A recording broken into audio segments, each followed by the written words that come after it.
কাতার বিশ্বকাপের পর থেকেই ধারাবাহিক আর্জেন্টিনা। যদিও বছরের শেষ আন্তর্জাতিক ফুটবলের সূচিতেও প্রত্যাশিত ফল পায়নি তারা, তারপরও ফিফা র্যাঙ্কিংয়ের শীর্ষস্থান থেকেই বছর শেষ করতে যাচ্ছে লিওনেল মেসির দল। গতকাল বৃহস্পতিবার চলতি বছরের শেষ হালদা নাগাদকৃত র্যাঙ্কিংয়ের তালিকা প্রকাশ করেছে ফিফা, যেখানে শীর্ষে আছে চ্যাম্পিয়নরা। তবে আর্জেন্টিনার চিরপ্রতিদ্বন্দ্বী দল ব্রাজিলের কপাল পুড়ল। এই র্যাঙ্কিংয়ের ১ থেকে ৩-এর মধ্যেও নেই ব্রাজিল, যেখানে আর্জেন্টিনা 1867.25 পয়েন্ট নিয়ে তালিকার শীর্ষে অবস্থান করছেন।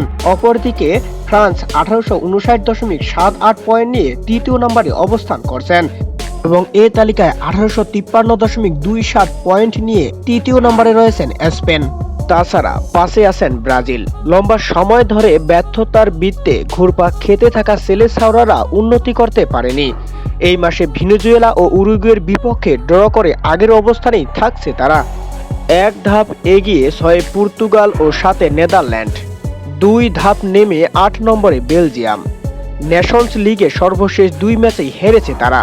অপরদিকে আগের মতোই নবম স্থানে রয়েছেন ইতালি এবং এক ধাপ এগিয়ে এসেছেন জার্মানি, রয়েছেন 10 নম্বরে।